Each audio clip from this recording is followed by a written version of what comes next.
Hello, I'm here with Lisa Goldenthal. Hello, Lisa. Hey. Today we're talking about 9 perfect meals. I've talked about this before. I've even interviewed another health expert on it.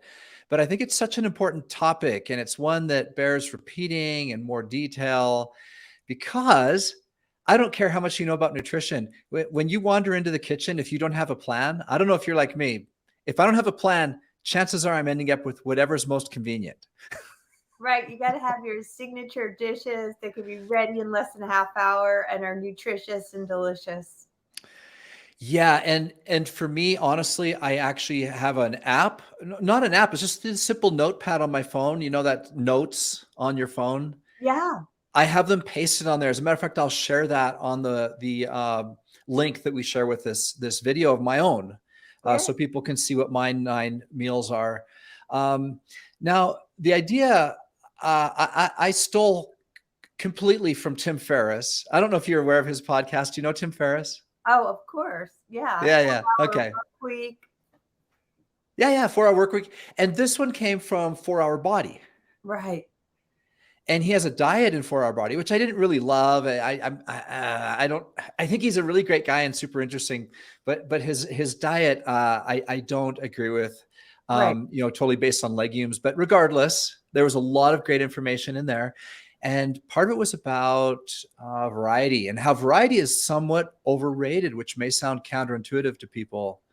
Yeah, no, that makes sense. Like, I think you just have to have your signature dishes that you know are delicious and you can vary them, but you don't have to have that much variety. If you know you like, let's say I like turkey meatballs and, gluten-free pasta or roasted veggies, things that I know I can make that taste good.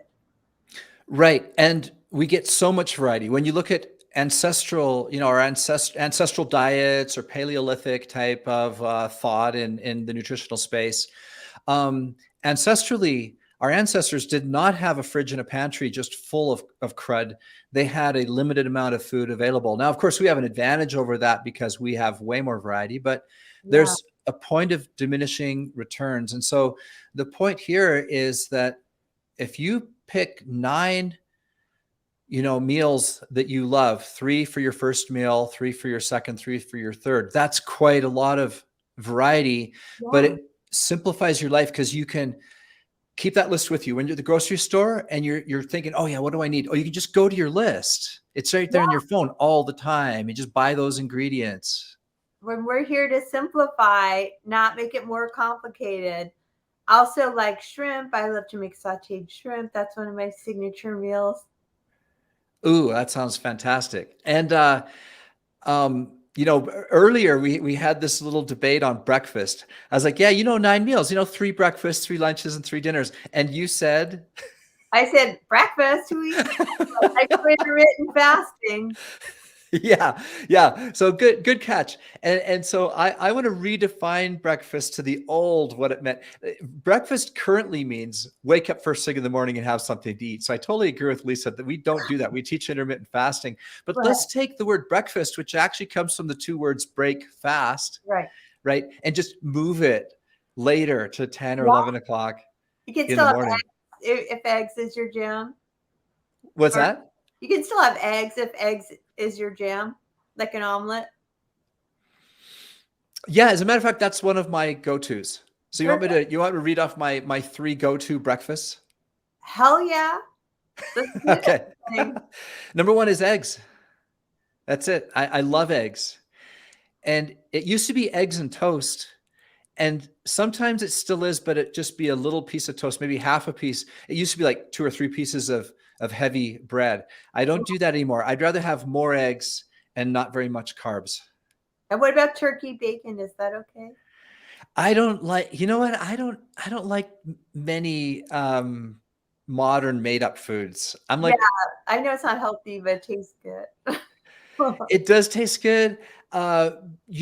Speaking of meat, me and my buddies, I've got 2 friends, and there's a rancher about 50 miles south of where I live that one of my friends knows, and we buy grass-fed beef and pork from him. And Perfect. we just got a quarter of a beef. And so we got an outside fridge with a freezer and an inside fridge and freezer, of course. And both those are stocked with with farm fresh meat. And so for me, that's my go-to. I just love, from farm to me. That's what I want Well, in meat. that's healthier than my turkey bacon suggestion. So what else for breakfast? So we have eggs. The ultimate smoothie. Ah, I love smoothies. Me too. And I've got my own. I'll post it again. I'll give a link to everyone so they can see how I make mine. There's no rules. There's a lot of things you can put in there. I think that berries, though, Lisa, is the, I don't know why. I've never called you Linda before. I don't know where that came from. Okay. Freudian slip. Berries are one of the healthiest foods on the planet. And I go heavy on the berries. And I always do organic because berries are one of those things that sucks up chemicals. Right. And so heavy on the berries. Berries, yeah, they're so good for you. Like if you are going to have sugar, you don't want to drink your calories, but you want to have healthy smoothies with berries, which are lower in the glycemic index. That's right. And they are. A lot of people don't know that. Although they're sugar filled, really, they don't spike your insulin like a lot of other things. The next one that I do quite a bit is bulletproof coffee. Oh, me too. Yeah, and I put cream in there. I'm actually not a coffee drinker, but you know what I use? I use coffee flavoring from essential oils. I have essential oil coffee flavor. That's interesting. Yeah, I love coffee, but I'm always over caffeinated. I'm either under caffeinated or over caffeinated, so I could cut down. How do you make your bulletproof coffee? Well, I just make real coffee, and then I put in some either ghee butter or MCT oil or both, the actual bulletproof powder. And then, I mean, I put a small amount and then stevia and cinnamon, and then I blend it. And Nice. there's something about blending it that makes it healthier for you. Interesting.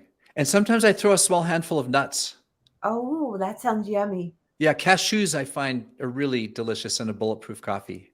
Oh, that sounds good. Thanks for the tip, Dave. So those Yeah. are your 3 breakfasts, and then what are your 3 go-to lunch signature meals? Okay, number one, I love nuts. Oh, And I will have quite a few nuts with veggies for yeah. lunch. And so that's number one, dead simple. I'm just talking about I have Costco is kind of my go-to. When you go to Costco, like they have like 5 or 6 of those, those things like this big of nuts, right? Yeah. So you have But the what about cashew. portion control? How do you recommend people do the portion control? Like put them in a little baggie once you get the big baggie?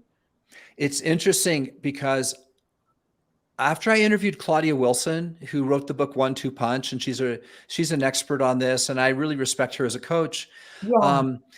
She really talked me into not worrying too much about the portion control and just eating till I'm satiated with I the love nuts. that. I love Yeah, I used to think it was like too much fat or just too much, but she's like, no, they're nuts. It's natural. The fat is healthy for you. The protein is in there. There's so many phytonutrients in your nuts, and they're filling. And so it's not like it's hard to eat, too many really because they are so filling. And so I just eat until I'm full. No, that's good because when I buy a bag of macadamia nuts, that is the serving for me. I love them. Okay. You brought up an interesting point. I could overeat macadamias. That's true. I'd have to be more careful with That's macadamias. 1,000 calories right there. Yeah. Yeah. Good point. Cause I love macadamias, but to me, they're a little bit more of a treat. When I have nuts and veggies for lunch, it's typically mixed nuts, and I find I get full on them pretty quick. Okay. Good. The next one is, let me find my lunch list here. Oh, stew. Nice. That sounds really filling. It is, and I make it in the Instant Pot, and so I make a big pot at a time, Yeah. so that I can eat it over several days. Oh, And my stew is really heavy on the meat and light on the veggies. that sounds yummy. Yeah, I've got a recipe. Again, I'll share it on the notes on our blog with this video that I love. And I don't mean to brag, but I've had a lot of people eat it, and everyone loves it. Oh, So yeah. I want the recipe. And what's the third thing? What's that? So we have nuts with veggies. We have stew And and a salmon or ooh, tuna, either on a salad, sometimes on a sandwich. But again, if I made a tuna sandwich, it would have half as much bread and twice as much tuna as what you'd get from most places. you're making me hungry. All right, let's go right into dinner. What are the three dinner signature dishes for Dave? One of my favorites is Cobb salad. Oh, I love that. Me So too. love Yeah, Cobb salad. filling, delicious. The thing you have to watch for is the dressing, right? So a lot of people don't realize, but they take their Cobb salad at a restaurant and then smother it in a super unhealthy dressing. So the idea is to find a healthy natural dressing and not put more than about 2 tablespoons maximum on it. That's But so you're filling and delicious. You get all the good proteins on there and veggies. Yeah, right. And so there's tons of flavor. It's delicious. It's not that hard to make. Now, there's another key to eggs. Okay.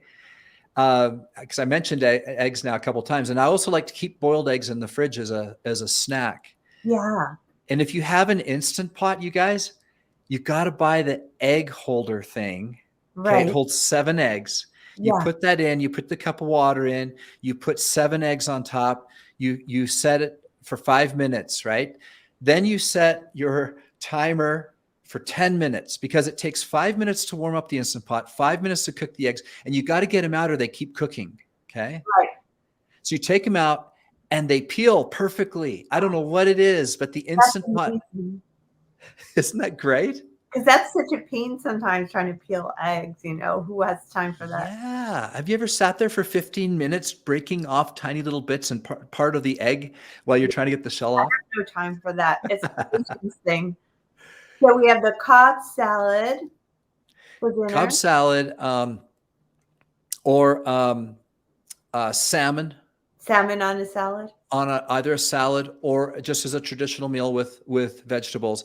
And my third is that my wife cooks dinner a lot. She likes to cook. And so my third is whatever my wife makes. And this is probably true for many of you listening. If you have a significant other in your house, chances are you eat together. And so she doesn't want the same meals all the time. And she's a good cook. She makes these great meals.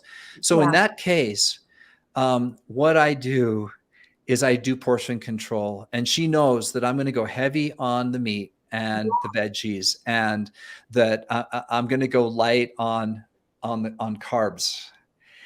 But I don't want to make her feel bad about her cooking ever. And those of you listening, this is where we balance our nutritional needs with people putting their heart into making a meal that they hope we enjoy. And so I think that one's an important one to bring up, Lisa. It's the same when we go to a restaurant or we go out with someone. Sometimes we don't eat a perfect meal, but what we do then is portion control. Right. Um, we, And we, we, during the day too, you have to plan, like if you're going out or you're having that special 20% of the 80% meal that night, if you eat a lot of good, healthy, lean protein throughout the day and portion control at night, then you just move on the next day and do better. Absolutely. Absolutely. And so I include that as one of mine because she probably cooks 4 nights out of 7 at our house. So that's my reality for like 4 of my last Nice. meals of the day. Well, why don't you share any of yours, first, second, third meal favorites? Okay, well, I already mentioned turkey meatballs because for some reason I love those. And I Okay. mentioned sometimes I'm not quite as healthy as you are. I sometimes like to make semi homemade things. So I'll buy like a bag of frozen shrimp and frozen veggies and saute that. Another good go to is pesto sauce. I like that stuff on everything. Ooh, Pesto healthy too. is my favorite condiment. So I like to put that on a turkey meatball. I could put it on an omelet. I could put it on a stir fry. So Huh. speaking of stir fry, you can get grass-fed beef and organic chicken, cut it up really small, cut some asparagus really small and garlic and onion and stir fry a nice, Nice. a nice dish. And that's something you can add variety to. So like some people want meat, some people want seafood. Some people want chicken. So for me, easy is always good. So I like just a simple piece of grilled fish, grilled salmon. Um, I love halibut. I love, Hmm. again, you put Me pesto too. on that. I love pine nuts. Pine nuts, I think, are a great thing you can throw on a salad. You can throw it on top of Ooh. like a nut crusted fish. I think sounds really good. We just mash the nuts and roast the fish with the nuts in it. So to me, I'm all about protein as you are and veggies. And roasted veggies is another staple of mine where you just cut up all your favorite veggies and add some spices to it and maybe some leek or onion for flavor. And then that's something you can make a bunch of and have that for several meals. So meal prep is something we'll get into in the Skinny Jeans Club and recipes, and we'll get you guys some of our favorite recipes that are easy, simple, delicious, and fast. Excellent. And thanks for mentioning the Skinny Jeans Club. For those of you watching, Lisa and I have a private group that includes supplements for weight loss, all the training you need. We have an app. We'd love to have you come check it out. We do live coaching every week. It's a lot of fun. And so check that out at dirobi.com. And also, if you Google 9 Perfect Meals Dirobi, this content will come up because we've already created prior content. We're going to add this too. We're just going to make it longer, make it, just keep adding and put everything there. We'll add Lisa's ideas and put this video on there. And so you can find more information on that there already, which we'll be adding to the Skinny Jeans Club info. And it's super affordable too. And I don't know. I just think there's so many good things about it. You guys have you got to check it out if you haven't yet. Anyway. It'll be fun. We're just rolling it out slowly, and it's just going to be a fun community of support, recipes, exercises, an app that keeps you on track with hitting your goals. After we've all been through so much uncertainty these days, you need to have some certainty of what you want, why you want it, and we're here to support you guys with your goals, with a plan. Yeah, so come check that out. And thanks so much, Lisa. This has been terrific. Thanks for coming on this is, by the way, the new format for the Dirobi Health Show, a little bit shorter and hopefully in line with what our customers and Skinny Jeans members and others are wanting. It will really help them out in their life. So shorter episodes and more focused on the questions people are asking us and the needs that they have. I hope you guys enjoy it. Thank you.